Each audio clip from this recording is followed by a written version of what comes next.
Kisah ini mengikuti perjalanan Nabi Idris alaihissalam, Nabi yang terkenal dengan kebijaksanaan, ilmu, dan ketakwaannya.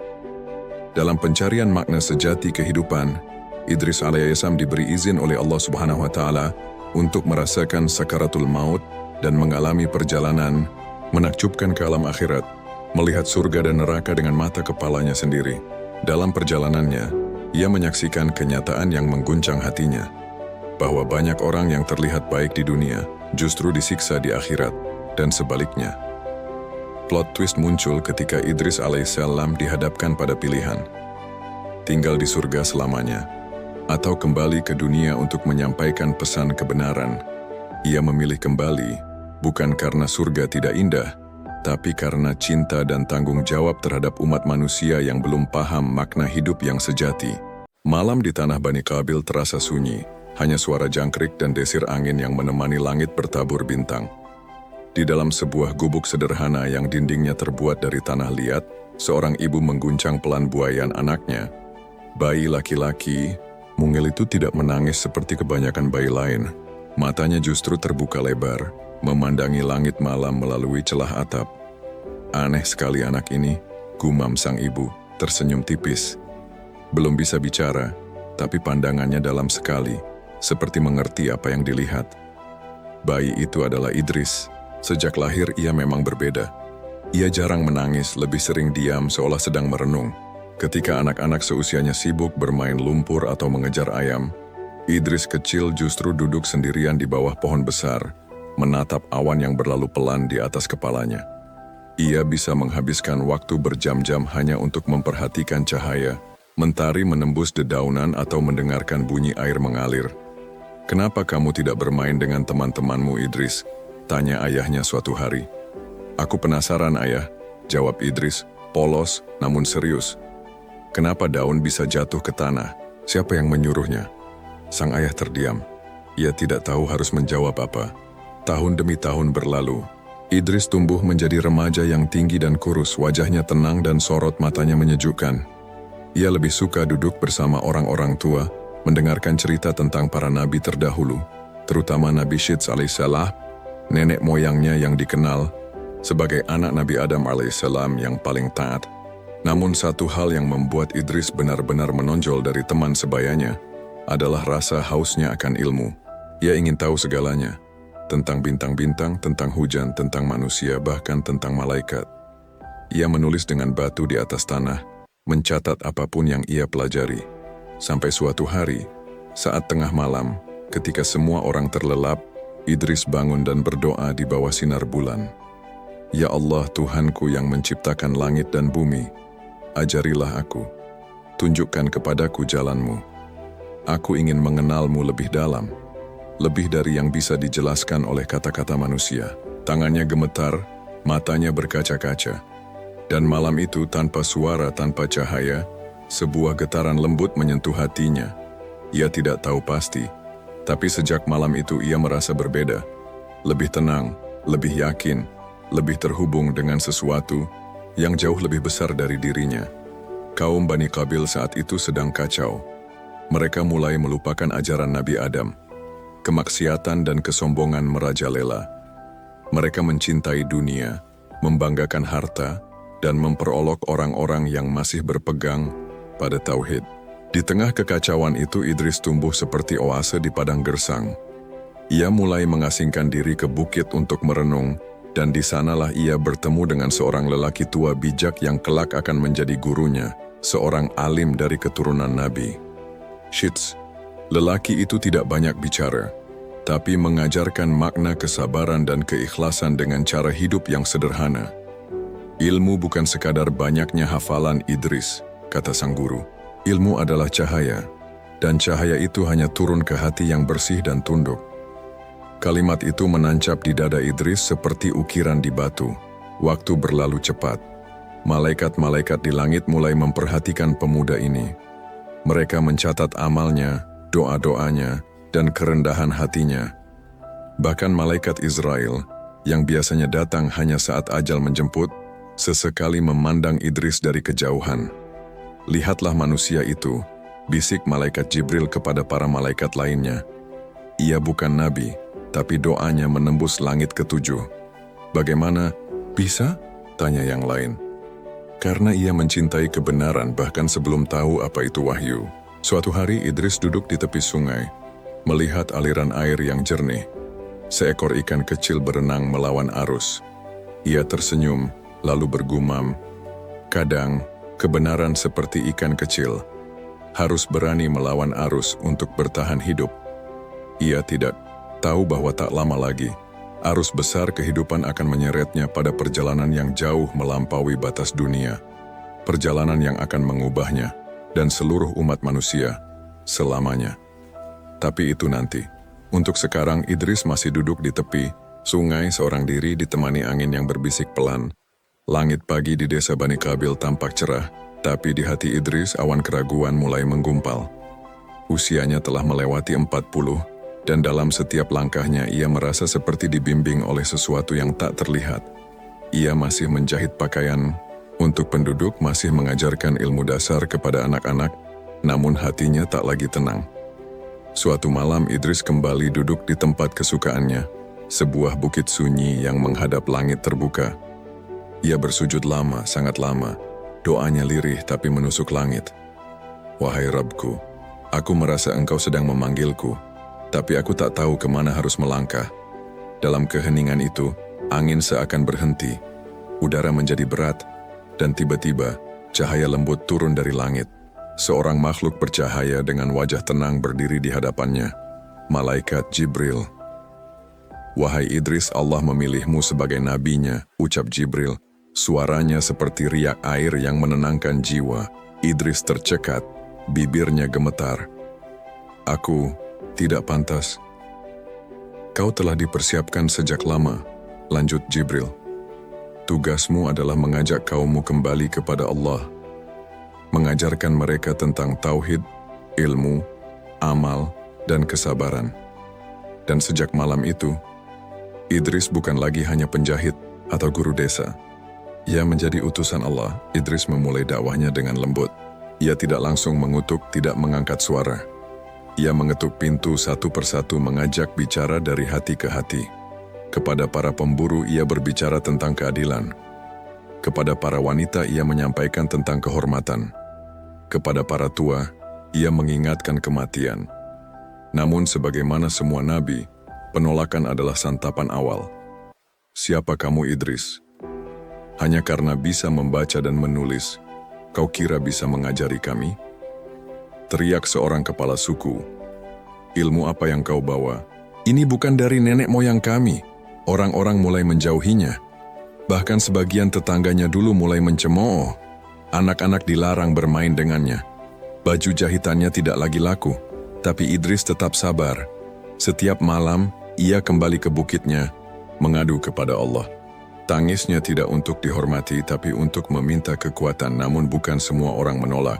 Ada segelintir yang mulai tersentuh. Salah satunya adalah Shaddad, seorang pemuda kasar dan pemberani. Awalnya ia datang hanya untuk mengejek, tapi lambat laun, tutur kata Idris melunakkan hatinya. Shaddad menjadi murid pertamanya, lalu menyusul beberapa yang lain. "Guru," kata Shaddad suatu malam, "kenapa engkau tidak membalas hinaan mereka?" "Karena tugas kita bukan menang, Shaddad," jawab Idris. "Tugas kita menyampaikan, menang atau kalah, itu urusan Allah." Satu persatu, kebijaksanaan Idris mulai bersinar. Ia mengajarkan cara menulis kepada anak-anak, membuat alat-alat pertanian lebih efisien, bahkan memperkenalkan penanggalan berdasarkan gerak bulan dan bintang. Kaum yang awalnya membenci mulai segan. Tapi seiring waktu, perlawanan pun meningkat. Beberapa tokoh tua merasa terancam. Mereka menuduh Idris menyebar ajaran sesat. Dia membuat anak-anak kita lupa adat. Dia merusak tatanan lama. Idris tidak gentar. Ia terus berdakwah, mengajarkan pentingnya ilmu dan amal saleh. "Ilmu tanpa amal adalah seperti pohon tanpa buah," ucapnya dalam salah satu pengajian di tepi sungai. Suatu malam, saat langit gelap tanpa bintang, Idris mendapat mimpi aneh. Ia berdiri di jembatan yang panjang, di bawahnya mengalir arus sungai api. Di ujung jembatan ada cahaya terang, tapi di tengah ada bayangan hitam yang mencoba mencegahnya. Ia terbangun dengan keringat dingin. Ya Allah, apakah ini pertanda bahwa jalan ke depan akan penuh ujian? Esoknya, malaikat Jibril datang lagi. Wahai Idris, bersiaplah. Ujianmu baru dimulai. Dan benar saja, keesokan harinya sebuah tragedi mengguncang desa. Ladang-ladang terbakar, sungai meluap. Para tetua menuduh itu azab dari langit. Karena ajaran Idris. Usir dia, usir Idris. Teriak masa Idris tidak melawan. Ia hanya menatap mereka dengan sedih. Jika aku memang biang kerusakan, aku akan pergi. Tapi jika ini adalah ujian dari Allah, maka kalianlah yang diuji. Apakah kalian sabar atau menyalahkan? Lalu ia berjalan perlahan meninggalkan desa, diiringi pandangan kebencian, dan diam-diam, tatapan rindu dari mereka yang telah tersentuh hatinya. Dan di saat itulah, Idris benar-benar sadar, menjadi nabi bukan tentang kemuliaan di dunia, tapi tentang menanggung luka demi cahaya yang lebih besar. Udara pagi di kaki bukit terasa lebih dingin dari biasanya. Idris duduk di atas batu besar, tangannya menelusuri permukaan tanah sambil membentuk pola-pola tak beraturan. Ia telah diusir dari kaumnya, dituduh sebagai pembawa malapetaka.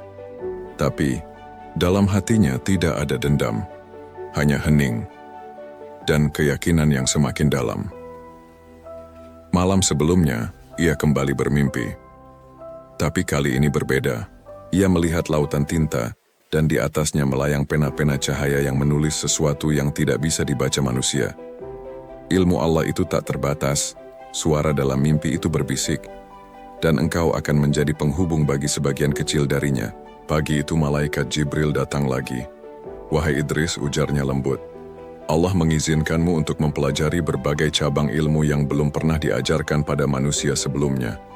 Idris mengangguk, menunduk dengan penuh takzim. Apa yang harus aku lakukan, Jibril? Bersabarlah, kau akan dipertemukan dengan malaikat-malaikat lainnya.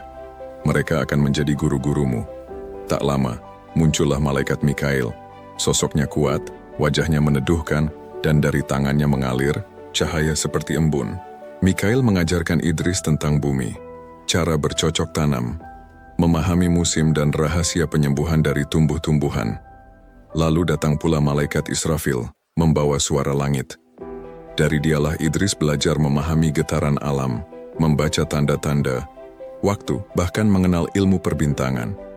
Dalam waktu singkat, Idris tak hanya menjadi nabi tapi juga ilmuwan, ahli pengobatan, bahkan penemu. Idris mulai menuliskan pengetahuannya pada lembaran kulit binatang dan batu pipi. Ia menciptakan huruf-huruf, menyusun kalimat, dan mencatat segala hal yang ia pelajari. Ia tahu ilmunya bukan untuk disimpan sendiri. Shaddad, murid setianya, diam-diam datang menyusul ke tempat pengasingan Idris. Guru, orang-orang mulai merindukanmu. Mereka mulai sakit, panen gagal, anak-anak kehilangan arah. Idris tersenyum tipis. Ilmu adalah cahaya, Shaddad. Bila mereka mulai mencari cahaya itu, biarkan mereka datang dengan kesadaran, bukan paksaan. Hari demi hari, murid Idris bertambah. Dari 1 menjadi 5, lalu puluhan. Mereka datang dari berbagai tempat, ada yang penasaran, ada yang sakit, ada yang ingin belajar. Idris mengajarkan mereka cara membaca langit untuk bertani, mengenal bintang untuk arah, bahkan menulis dan berhitung. Namun, pelajaran terbesarnya bukan pada ilmu duniawi. Ketahuilah, ucap Idris suatu malam kepada murid-muridnya, bahwa ilmu yang sejati adalah yang mendekatkan kita pada Sang Pencipta, bukan yang membuat kita sombong, tapi yang membuat kita sujud lebih dalam. Malam demi malam, Idris tetap bermunajat. Ia semakin dekat dengan Allah. Hatinya tenang, tapi dalam diamnya ada satu hal yang terus mengusik, kematian. Jibril, tanyanya suatu malam, apakah manusia bisa benar-benar memahami makna hidup tanpa memahami kematian? Jibril menatapnya lama. Itu pertanyaan besar, wahai Idris. Dan jawaban itu, tidak semua orang sanggup menerimanya. Aku ingin merasakannya, bisik Idris. Aku ingin tahu seperti apa sakaratul maut. Bukan karena aku tidak takut, tapi karena aku ingin memahami kehidupan dari sisi yang paling dalam. Jibril terdiam. Aku akan menyampaikannya pada Rabb-Mu. Tapi ketahuilah jika permintaanmu dikabulkan, kau harus siap dengan apapun yang akan kau lihat. Hari berganti minggu. Idris terus mengajar, membimbing dan menulis. Tapi hatinya gelisah menunggu jawaban dari langit. Hingga suatu malam, Jibril kembali turun dengan wajah serius. Allah mengabulkan permintaanmu, wahai Idris. Tapi syaratnya berat. Aku siap. Kau akan merasakan sakaratul maut. Kau akan melihat surga dan neraka. Tapi kau juga harus kembali untuk menceritakan pada umat manusia. Karena engkau adalah utusan, pengembara antara dua dunia. Dan disitulah babak baru dalam hidup Idris dimulai. Bukan lagi sebagai manusia biasa, bukan lagi hanya sebagai nabi, tapi sebagai pelancong spiritual yang akan menyaksikan sesuatu yang belum pernah dilihat makhluk hidup manapun sebelumnya. Langit malam terasa lebih sunyi dari biasanya. Angin hanya berbisik pelan, seolah tahu bahwa malam itu sesuatu yang agung akan terjadi. Idris duduk bersila di atas batu besar, pakaiannya putih bersih, wajahnya tenang meski jantungnya berdebar. Di sekelilingnya, para murid telah tertidur tapi ia masih terjaga, menanti, berdoa. Dan tepat di sepertiga malam, malaikat Jibril datang bersama dua malaikat lainnya, malaikat Israel, sang pencabut nyawa, dan malaikat Mikail. Wahai Idris, ucap Jibril lembut, malam ini permintaanmu akan dilaksanakan, tapi ingat, ini bukan mimpi, ini nyata. Kau akan merasakan sakaratul maut seperti manusia lainnya, dan akan melihat apa yang dilihat ruh saat meninggalkan jasad. Idris menarik napas dalam. Aku siap. Dengan nama Allah, aku siap. Israel, yang biasanya ditakuti oleh para manusia, justru menatap Idris dengan hormat. Belum pernah ada makhluk yang meminta ini, tapi kau bukan sembarang manusia. Kau adalah nabi pilihan. Lalu, dengan izin Allah, Israel meletakkan tangannya di dada Idris. Seketika, Idris merasakan tubuhnya lemas. Pandangannya mulai gelap, jantungnya berdetak pelan, dan ruhnya mulai terangkat. Tapi saat itu terjadi, Idris justru merasakan sesuatu yang belum pernah ia pahami sebelumnya. Ketenangan luar biasa yang bercampur rasa sakit tak terlukiskan. Tubuhnya terasa ringan, seperti melayang. Ia melihat jasadnya terbaring di bawah. Jibril dan para malaikat masih berdiri mengelilinginya. Apakah ini kematian? Bisik Idris dalam hati. Belum sepenuhnya, jawab Jibril. Kau sedang dalam fase transisi. Ruhmu kini bebas untuk melihat dan memahami. Malaikat Jibril membawanya naik, melintasi langit pertama. Idris melihat bumi mengecil di bawah sana. Lalu ia melewati langit kedua, ketiga, hingga langit keempat. Di sana ia melihat pemandangan yang membuat ruhnya menangis. Ia melihat para ruh manusia yang menjerit, disiksa karena dosa yang mereka lakukan di dunia. Ada yang lidahnya dipotong karena suka berdusta. Ada yang perutnya membesar karena memakan hak orang lain. Ada pula yang kulitnya mengelupas, lalu tumbuh lagi, lalu dikuliti kembali, siksaan yang tiada henti. Idris menutup mata, tapi tetap bisa melihat semuanya. Mengapa? Mengapa mereka seperti ini? Mereka tahu kebenaran tapi tidak mengamalkannya, jawab Jibril. Mereka tahu dosa tapi tidak takut akan akibatnya. Kemudian Idris diajak naik lagi, dan langit kelima terbuka. Di sana ia melihat para ruh yang bercahaya, wajah mereka bersinar. Mereka tertawa dan duduk dalam taman yang indah. Di tangan mereka ada buku-buku amal yang penuh, dan pada lidah mereka tak henti menyebut nama Allah. Apa ini surga? Tanya Idris. Belum. Ini baru tempat ruh orang-orang saleh menunggu hari kebangkitan. Idris menangis, tangisan bahagia, bercampur sedih. Ya Allah, betapa engkau adil. Setelah itu Idris diajak lebih tinggi lagi. Di langit ketujuh, cahaya begitu terang. Dan di sana Jibril berhenti. Kau tak bisa masuk lebih jauh. Tapi Allah mengizinkanmu menyaksikan gambaran surga dan neraka. Ini pelajaran, bukan untuk dirimu, tapi untuk umatmu. Lalu, tabir pun dibuka. Idris melihat surga. sebuah tempat damai yang tidak bisa digambarkan oleh kata-kata. Sungai-sungai mengalir dari susu dan madu, pohon-pohon mengeluarkan buah tanpa harus dipetik, dan cahaya cinta memancar dari setiap sudut. Tapi kemudian, pandangannya dialihkan. Ia melihat neraka, api hitam menyala tinggi. Jeritan dan raungan menggetarkan langit.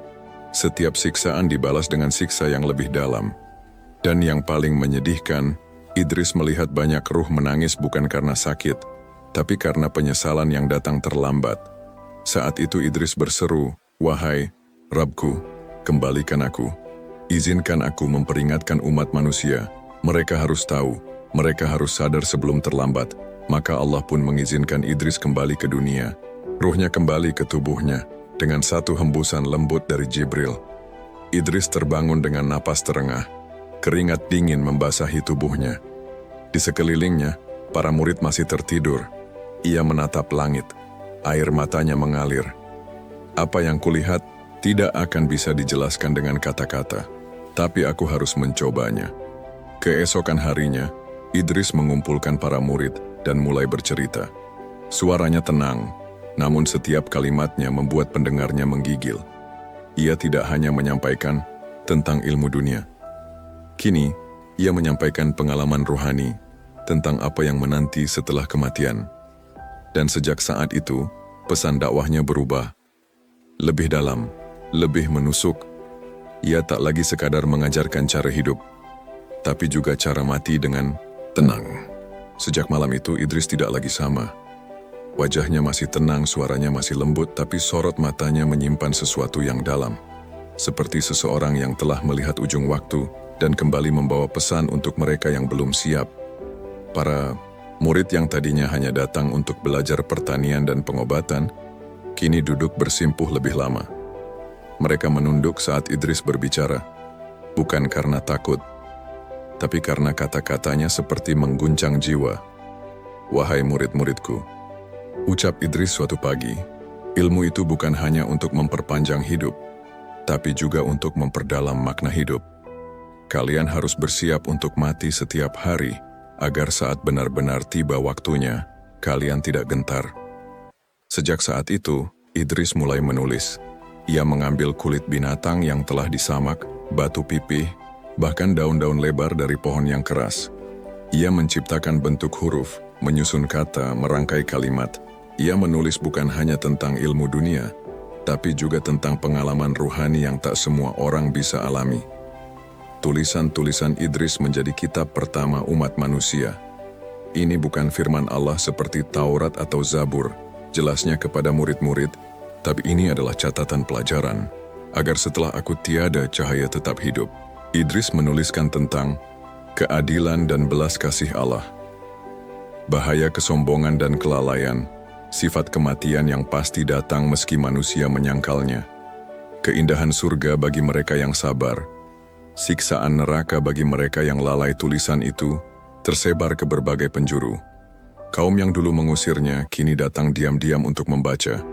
Ada yang menangis, ada yang sujud, ada yang kembali bersyahadat. Suatu malam syahadat, murid paling tua mendekat dengan wajah gelisah. "Guru, kenapa engkau menulis begitu banyak tentang kematian? Bukankah itu menakutkan?" Idris tersenyum tipis. Kematian hanya menakutkan bagi mereka yang tidak siap. Tapi bagi orang beriman, ia seperti pintu menuju rumah yang lebih damai. Kita menakutinya karena kita belum mengenalnya. Syahadat menunduk, menangis dalam diam. Hatinya seperti disayat, tapi di saat yang sama, ada rasa damai yang merembes ke dalam dada.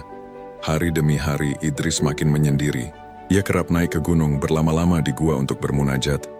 Tapi bukan karena ingin lari dari dunia, melainkan karena jiwanya merasa panggilan dari langit makin kuat. Dan benar saja, suatu malam Jibril datang lagi. "Wahai Idris, Allah memanggilmu. Kau akan dibawa naik dan tidak akan kembali seperti sebelumnya." Idris mengangguk, tidak terkejut.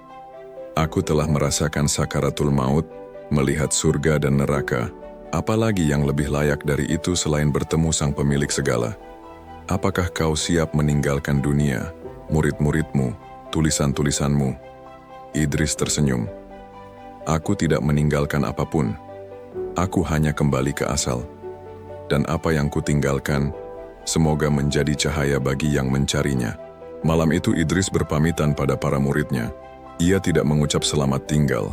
Ia hanya mengatakan, tetaplah berjalan meski aku tak lagi menuntun. Karena cahaya Allah tidak pernah padam. Ia naik ke puncak gunung, diiringi Jibril, Mikail, dan Israel. Dan di sanalah Idris diangkat oleh Allah ke langit, hidup-hidup. Bukan karena ia takut mati, tapi karena Allah telah memilihnya untuk tugas lain yang lebih tinggi dari sekadar menjadi manusia biasa. Sejak saat itu Idris tidak pernah terlihat lagi di bumi, tapi ajarannya tersebar luas. Tulisan-tulisannya menjadi warisan spiritual bagi generasi selanjutnya. Dan dari langit, Idris menyaksikan dunia dengan mata yang lebih tajam dan hati yang lebih lapang. Namun kisahnya belum usai, karena di balik pengangkatan itu ada rahasia besar yang akan terungkap. Rahasia tentang takdir, ujian akhir, dan pertemuan kedua dengan sakaratul maut yang akan mengguncang alam semesta. Langit ketujuh begitu sunyi. Nabi Idris alaihissalam hidup dalam kedamaian yang tak bisa digambarkan oleh logika manusia. Ia tak lagi merasakan lapar, haus, atau letih.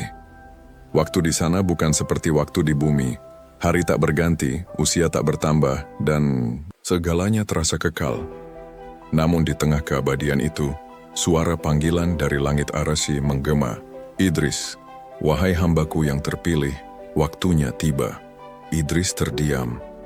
Ia tahu suara itu bukan sekadar panggilan biasa. Ia tahu, tugas besar sedang menantinya. Malaikat Jibril mendekat, matanya lembut namun sorotnya tegas.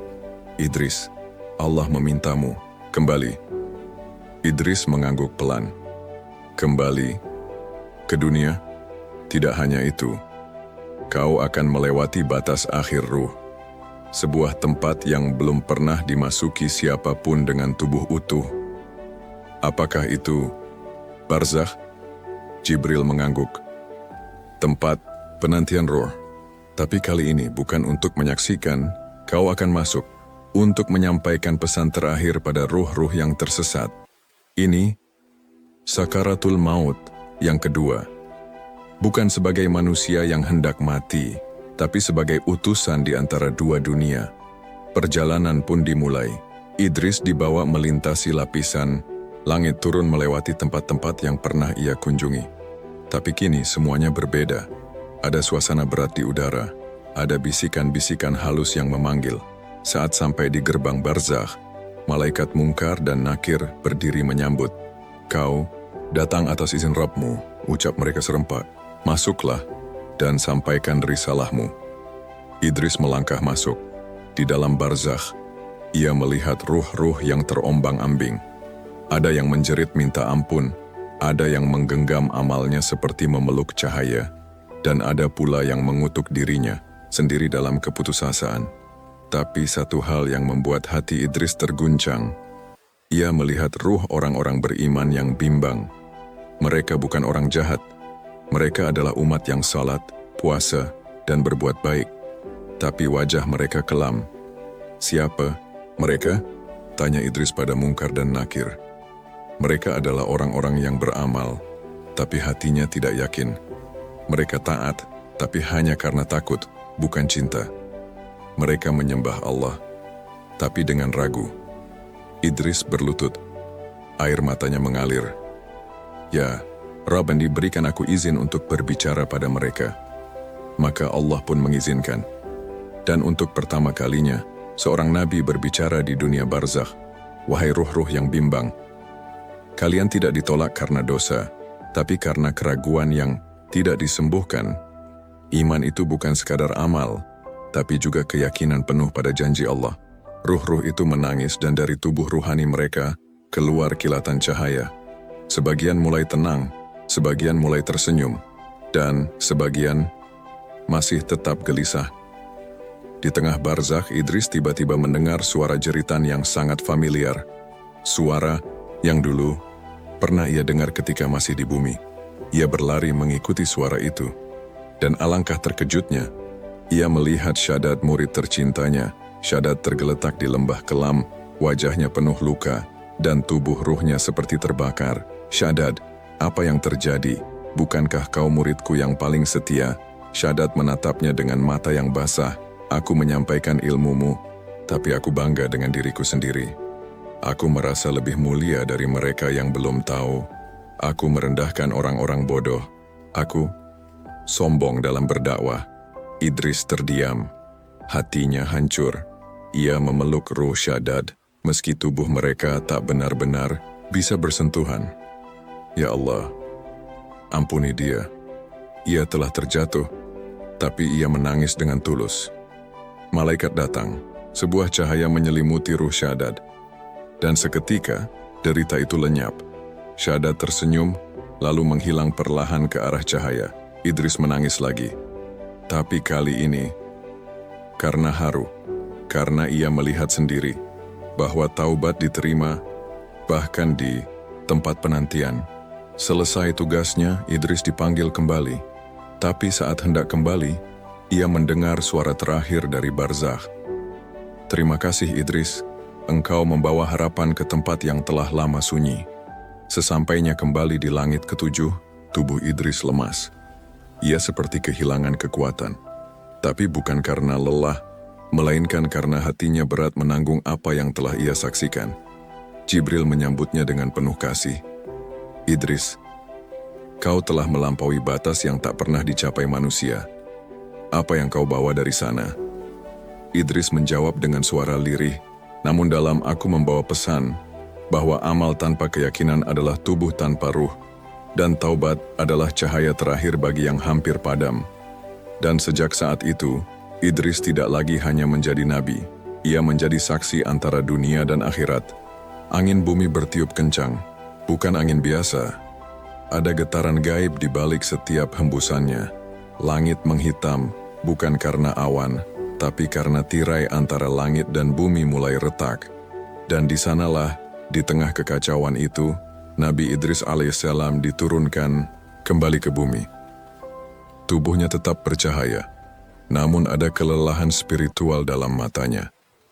Ia bukan lagi hanya seorang nabi.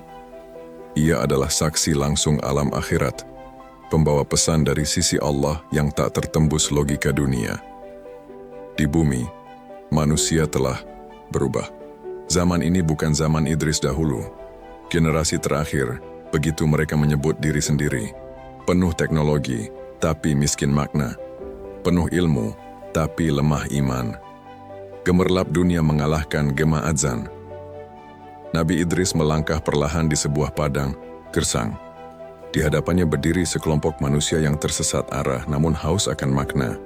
Mereka adalah para pencari, mereka yang masih memiliki sisa-sisa cahaya fitrah di hati. Salah seorang dari mereka bertanya lirih, seperti menggali harapan dari abu, "Siapa engkau wahai lelaki bercahaya?" Dan Idris menjawab, suaranya bergema lembut, "Aku adalah Idris, yang pernah naik ke langit, yang pernah merasakan sakaratul maut, yang melihat surga dan neraka. Aku diutus kembali, bukan untuk menghakimi, tapi untuk mengingatkan." Wajah-wajah manusia mulai berubah. Mereka menangis tanpa tahu kenapa. Mereka tidak melihat mukjizat api atau air terbelah, tapi kata-kata Idris mengguncang jiwa mereka, seperti gempa sunyi. Kalian sibuk menghitung followers, tapi lupa menghitung amalan. Kalian jaga kulit tubuh, tapi biarkan hati bernanah dosa. Kalian bangun gedung tinggi, tapi tak punya tempat untuk sujud. Kalian berkata kami bebas, padahal kalian terikat oleh nafsu sendiri. Langit bergemuruh, tiba-tiba bumi bergetar hebat. Gunung seakan bergerak, burung-burung kehilangan arah. Laut menyembur ke daratan. Hari itu bukan kiamat, tapi peringatan terakhir. Tirai langit terbelah sekejap dan dari celah itu, seberkas cahaya ilahi turun menembus bumi. Mereka yang mendengarkan Idris, sujud. Air mata membanjiri tanah. Tapi sebagian yang lain, tertawa sinis menuduhnya gila, mengolok bahkan mencoba menyerang. Namun sebelum tangan mereka menyentuh Idris, petir langit menghantam tanah, memisahkan yang percaya dan yang ingkar. Di tengah badai itu, Idris mengangkat tangan ke langit. "Wahai Rabbku, tugas hamba-Mu telah selesai. Sampaikanlah kepada mereka bahwa waktu tak akan lama lagi, bahwa hari kepastian itu bukan dongeng, bahwa engkau masih memberi waktu bagi yang ingin kembali. Dan saat doa itu selesai, tubuh Idris perlahan memudar menjadi cahaya. Ia tidak mati, ia diangkat kembali. Langit yang terbelah perlahan tertutup, angin berhenti, bumi tenang, tapi tak akan pernah sama lagi. Mereka yang sujud kini menjadi penyebar cahaya. Mereka tahu hidup ini bukan untuk selamanya. Mereka membangun kembali nilai, bukan hanya bangunan. Mereka menanam zikir, bukan hanya saham, tapi mereka yang menolak. Semakin dalam kebutaan, dunia memberi mereka tawa, tapi hati mereka kosong seperti lubang tanpa dasar. Dan sejak hari itu, legenda tentang seorang lelaki bercahaya tersebar dari desa ke kota, dari hati ke hati. Namanya tak lagi terdengar dalam berita, tapi pesannya hidup dalam jiwa-jiwa yang sadar. Dan kami angkat dia ke tempat yang tinggi. QS Maryam 57. Langit gelap menyelimuti batas terakhir barzakh. Nabi Idris alaihissalam belum sempat beristirahat sejak perjalanannya ke alam ruh. Belum sempat kembali ke damainya langit ketujuh, panggilan agung kembali menggema, lebih berat, lebih menggetarkan. Wahai Idris, kini waktunya engkau menyaksikan neraka dari dekat. Idris memejamkan mata. Hatinya gentar bukan karena takut, tapi karena tahu bahwa neraka bukan sekadar tempat hukuman. Neraka adalah peringatan paling keras dari Sang Pencipta tentang akibat dari kesombongan, kekuasaan, dan kelalaian yang disengaja. Malaikat Malik, penjaga neraka, datang dengan wajah tegas namun tidak marah.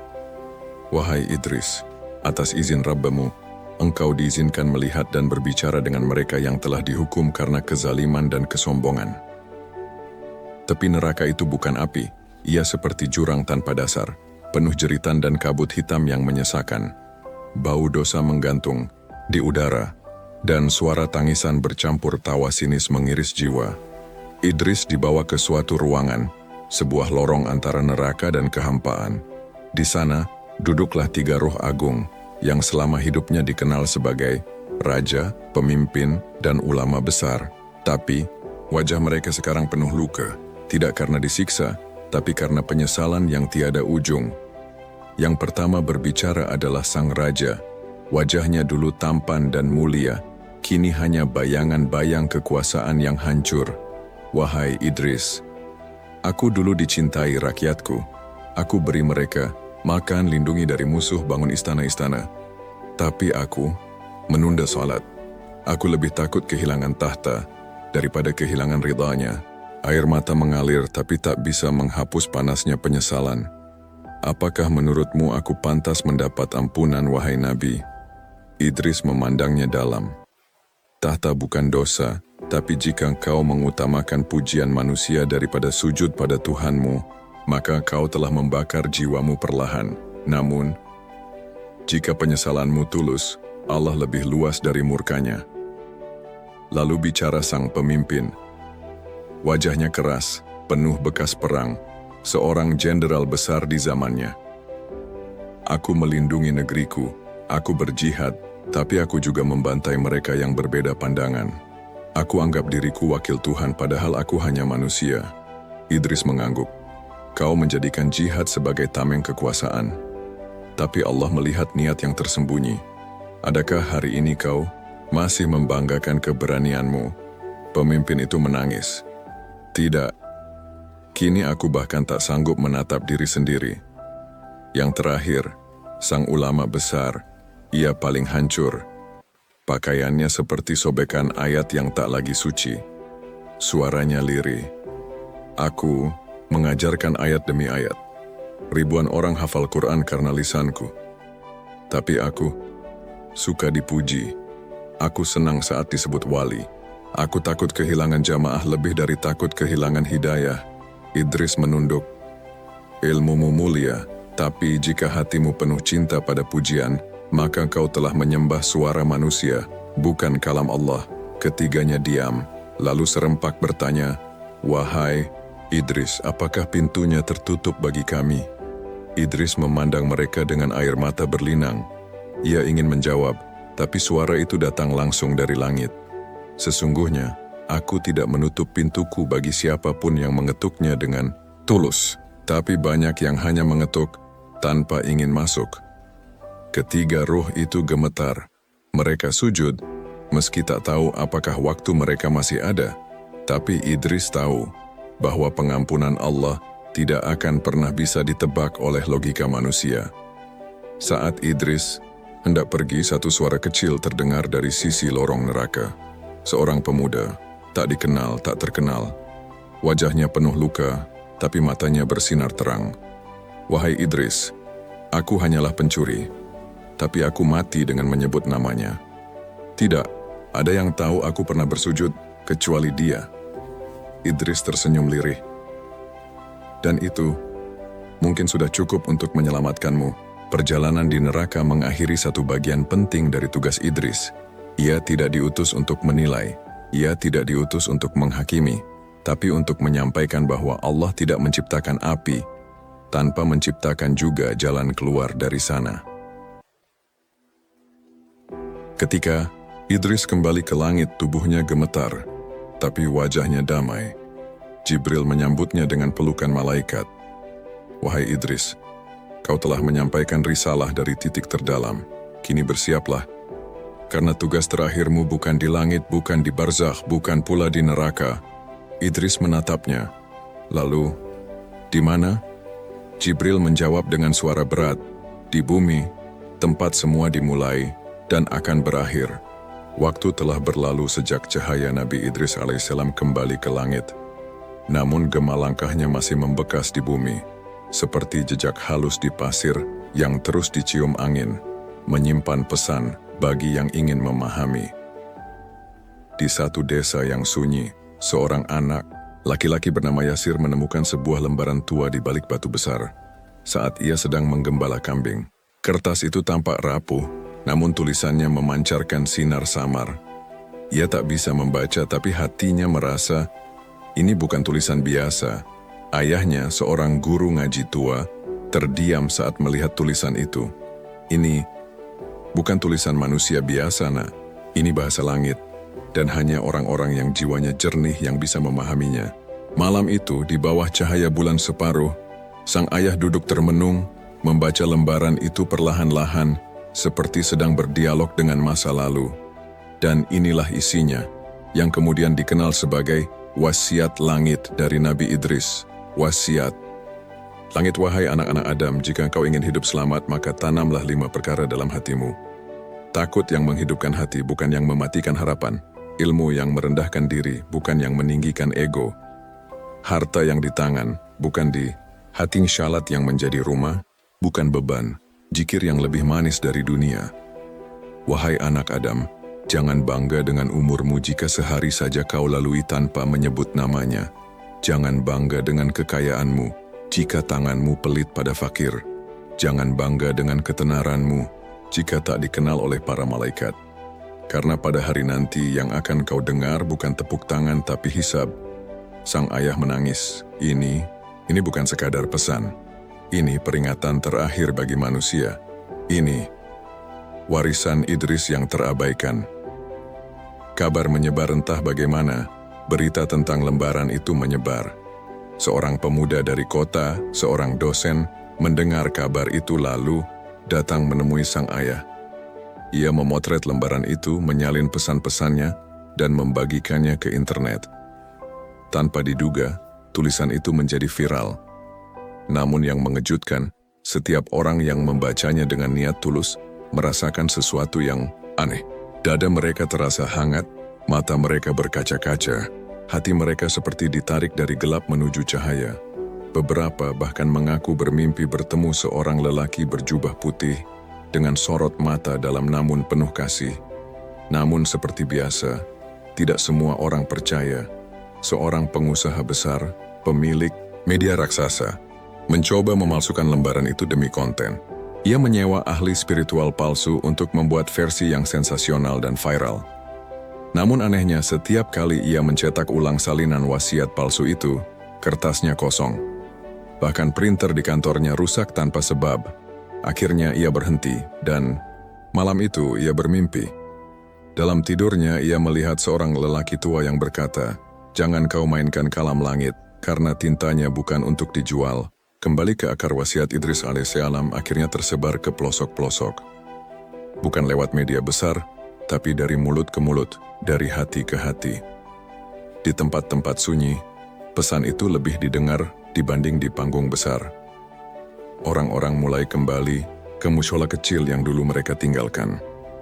Anak-anak mulai belajar bukan hanya sains, tapi juga sabar dan syukur. Orang kaya mulai memberi tanpa nama.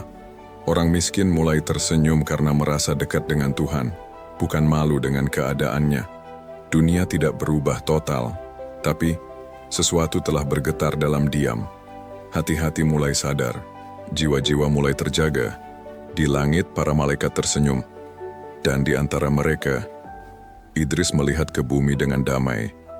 Ia tahu, meski manusia sering lupa, fitrah tak pernah mati. Ia hanya tertidur. Dan jika satu jiwa saja terbangun, maka langkah seorang nabi tidak pernah sia-sia. Langit tampak tenang, tapi waktu tidak lagi berjalan seperti biasanya. Seakan dunia berdiri di antara dua pilihan, kembali kepada cahaya, atau terjerumus dalam gelap yang tak bisa dihindari. Wasiat Nabi Idris alaihissalam telah sampai ke banyak hati, tapi sebagaimana sifat manusia, sebagian memilih percaya, dan sebagian tetap menutup telinga. Perjumpaan di mimpi Yasir, si bocah penggembala, kini telah tumbuh menjadi pemuda. Ia menjadi pengajar di surau kecil tempat dulu ia belajar mengaji bersama ayahnya. Namun suatu malam ia bermimpi aneh. Ia berada di padang luas, hanya diterangi cahaya bulan, dan dari kejauhan datang seorang lelaki berjubah putih. Wajahnya damai, suaranya dalam, seperti suara yang bukan berasal dari dunia ini. "Yasir, waktumu belum habis, tapi waktunya dunia kian menipis. Sampaikan kepada umat manusia bahwa saat ini mereka berada di antara dua waktu. Waktu untuk memilih. Jika mereka memilih dunia, maka mereka akan kenyang, tapi jiwanya akan kelaparan. Jika mereka memilih akhirat, maka mereka mungkin lapar, tapi jiwanya akan kenyang selamanya." Yasir ingin bertanya, tapi lelaki itu telah lenyap, meninggalkan satu benda di tanah, pena bercahaya, dan secarik kertas kosong. Sebuah surat terakhir Yasir menulis. Dengan pena itu, tangannya bergerak seolah dituntun. Kata-kata muncul, bukan dari pikirannya, tapi dari kedalaman jiwanya. Ia menulis untuk manusia, bukan untuk viral. Untuk yang masih peduli, bukan yang hanya menggulir layar. "Wahai manusia, jangan biarkan umurmu habis mengejar hal yang akan kau tinggalkan. Jangan tunggu ajal datang baru kau menyesal karena tak pernah sujud bersungguh-sungguh. Dunia ini bukan rumahmu, ini hanya lorong. Surga atau neraka, itulah tempat pulangmu. Aku bukan nabi, aku bukan ulama besar, aku hanya seorang manusia yang pernah mendengar suara dari langit." Surat itu dibagikannya di mimbar kecil, dan dari sana tersebar ke pelosok-pelosok, bukan dengan kecepatan internet, tapi dengan keikhlasan para hati yang ingin kembali. Hari penentuan tanda-tanda mulai tampak. Gempa terjadi di tempat yang tak pernah diguncang. Langit berubah warna di malam hari. Binatang-binatang keluar dari hutan seperti mencari perlindungan. Bayi-bayi menangis di waktu yang aneh. Orang-orang yang pernah mencemooh kini gelisah. Mereka berkerumun di masjid, tapi banyak dari mereka datang karena takut, bukan karena cinta. Dan itulah ujian terakhir. Karena Tuhan tidak ingin manusia hanya datang karena takut neraka, tapi datang karena cinta, karena sadar bahwa tanpanya mereka hanyalah makhluk lemah. Langkah terakhir Idris di langit, para malaikat berkumpul. Idris berdiri di antara mereka memandang bumi. "Wahai Tuhanku, jika ini akhir dari tugasku, izinkan aku menitip satu pesan terakhir." Lalu bumi diguncang dengan gemuruh lembut. Angin berhembus membawa bisikan, "Wahai manusia, sudah cukup kalian berlari. Kini saatnya kembali." Dan pada saat itu manusia mulai berubah. Bukan semua, tapi cukup banyak untuk membentuk gelombang kebaikan baru. Penutup Nabi Idris alaihissalam tidak mati seperti manusia biasa. Ia diangkat ke langit dalam keadaan hidup, menjadi saksi kekal atas perjalanan umat manusia. Dan pesan-pesannya tetap hidup, dalam setiap sujud yang khusyuk, dalam setiap air mata taubat, dalam setiap langkah kecil menuju masjid, dalam setiap ibu yang mendidik anaknya dengan cinta dan iman. Langkah Nabi Idris tak pernah sia-sia, karena satu jiwa yang kembali cukup untuk membuat langit bersujud dalam bahagia. Dan engkau, wahai pembaca, maukah engkau menjadi bagian dari jiwa-jiwa yang kembali itu? Dan sebutkanlah Nabi Idris dalam kitab Al-Quran. Sesungguhnya ia adalah seorang yang sangat mencintai kebenaran dan seorang nabi, dan kami telah mengangkatnya ke martabat yang tinggi. Qs Maryam 56-57